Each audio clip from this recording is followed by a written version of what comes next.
Assalamualaikum warahmatullahi wabarakatuh.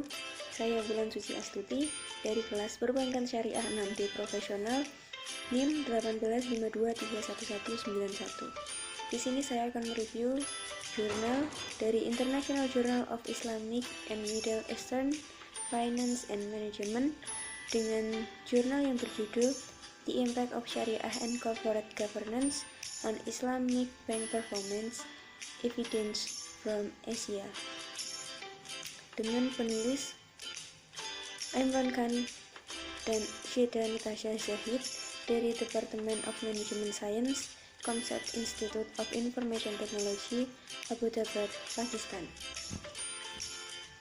Grafik yang pertama dari jurnal penelitian ini, tujuan utamanya adalah untuk menyelidiki dampak dari kesyariahan dan tata kelola perusahaan pada kinerja bank syariah di Asia. Studi ini menggunakan kumpulan data yang dikumpulkan secara manual dari 79 bank syariah dari 19 negara Asia, dan periode yang digunakan ialah antara 2011 hingga 2016. Untuk jenis analisis statistik yang digunakan ialah analisis statistik deskriptif, sampel uji T, dan regresi efek acak panel. Untuk analisis lebih lanjutnya, yaitu menggunakan subsampel dengan mempertimbangkan perbandingan antara pengawasan dan penasehat, lalu GCC dan non-GCC, serta efek besar dan kecil dari perusahaan pada kinerja keuangan bank syariah. Pada pendahuluan, penulis mengungkapkan bahwa Islamic Corporate Governance atau tata kelola perusahaan Islam telah menerima banyak perhatian dalam beberapa tahun terakhir, seperti terjadinya arus krisis keuangan yang menimbulkan pertanyaan serius pada praktik tata kelola perusahaan perbankan konvensional. Ada juga yaitu minat dari individu yang terkait dengan kereligiusan, yang investasi mereka itu lebih condong ke bank syariah. Lalu ada juga kemunculan perbankan syariah ini adalah sebagai alternatif untuk mitra konvensional.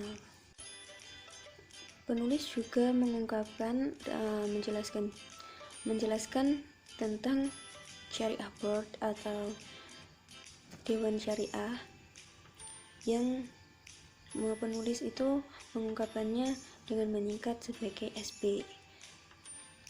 Penulis mengungkapkan secara teori, peran SB itu melibatkan penyediaan fatwa atau sertifikasi pada produk yang baru dikembangkan, lalu melakukan audit atau untuk memastikan bahwa produk yang ada itu telah sesuai dengan syariah, lalu menghitung zakat dan pendistribusian pendapatan syariah, lalu ketidakpatuhan dan pembimbingan bank pada peran sosialnya yang lebih luas, serta bertindak sebagai tulang punggung perbankan syariah atau untuk perbankan syariah yang paling utama.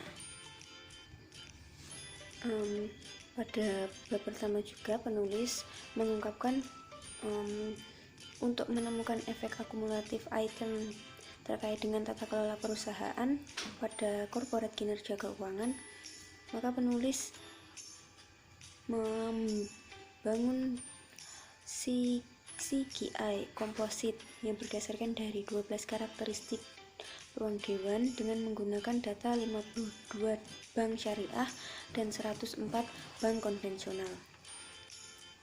Lalu hasil dari pengujian tersebut akan menunjukkan perbandingan antara bank syariah dan bank konvensional yang diperoleh dari skor CGI yang diinginkan, bahwa struktur tata kelola perusahaan bank syariah relatif lebih unggul dari bank konvensional. Selanjutnya, penulis juga mengungkapkan bahwa CGI pada bank syariah berpengaruh positif terhadap Z-score. Hal ini menunjukkan bahwa bank syariah memiliki bangkrutan di bawahnya. Yang dimaksud penulis mungkin CGI pada bank syariah itu berpengaruh positif terhadap Z-score. Ini tuh menunjukkan bahwa kecenderungan kebangkrutan dari bank syariah itu rendah. Lalu untuk pembahasan pada bab keduanya, pada pembahasan penulis membandingkan indeks ICG antara negara-negara GCC dan non-GCC yang ditemukan bahwa signifikan secara negatif. Berarti bahwa negara-negara non-GCC memiliki tata kelola perusahaan yang lebih baik dibandingkan dengan negara-negara GCC. Lalu variabel kinerja yang digunakan dalam analisis penelitian ini ialah ROA, ROE, dan Tobin-Skew. Lalu pada intinya itu dari pembahasan yang ada, hasil model dari penelitian ini itu mengungkapkan bahwa variabel terkait tata kelola lebih banyak berpengaruh dalam menentukan kinerja keuangan bank syariah. Lalu untuk data subsampel pada penelitian ini menggambarkan beberapa fakta menarik, yaitu seperti hasil regresi antara pengawas syariah dan dewan penasehat yang menunjukkan bahwa indeks IGC ditemukan secara signifikan yang tidak terdapat pada kedua model tersebut. Tapi ketika SB atau Syariah Board lemah, Dewan Umum mendominasi dalam menentukan kinerja. Jadi hasil dari GCC dan non-GCC menunjukkan tata kelola yang relatif lebih baik di negara-negara non-GCC. Sedangkan untuk perbandingan antara bank syariah yang besar dan kecil, atau maksud penulis ini adalah yang memiliki banyak aset atau yang lainnya, itu bank yang memiliki total aset itu lebih tinggi, menunjukkan karakteristik tata kelola yang baik. Lalu untuk kesimpulan dari jurnal ini ialah karena tujuan utama dari jurnal ini adalah untuk memeriksa apakah syariah governance itu merupakan sumber terpercaya dan dapat mewakili tata kelola yang baik yang dapat membantu meningkatkan kinerja bank syariah di Asia dan menciptakan peluang bagi pemangku kepentingan. Maka cara yang diterapkan pada kumpulan data dan hasil dari model dasar yang mempertimbangkan seluruh sampel mengungkapkan bahwa variabel terkait tata kelola lebih berpengaruh dalam menentukan kinerja keuangan bank syariah, sedangkan variabel tata kelola perusahaan tidak ditemukan, yang artinya variabel tata kelola perusahaan tidak berpengaruh dalam menentukan kinerja keuangan bank syariah.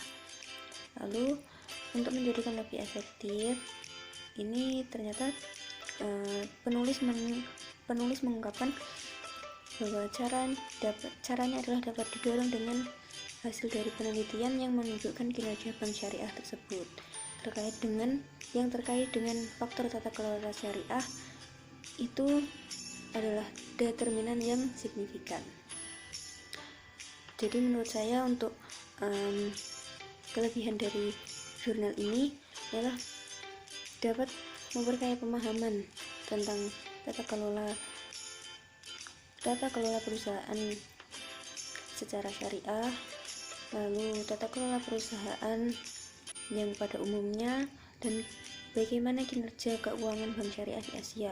Jadi kita dapat menambah wawasan kita dari jurnal ini. Lalu untuk kelemahan atau kekurangannya, menurut saya untuk kelemahan dan kekurangannya menurut saya sedikit bahasanya sedikit kurang dapat bisa dipahami. Sekian review jurnal dari saya, kurang lebihnya mohon maaf. Terima kasih sudah memperhatikan review jurnal saya dan mendengarkan. Bila ada salah kata, kurang lebihnya mohon maaf. Wassalamualaikum warahmatullahi wabarakatuh.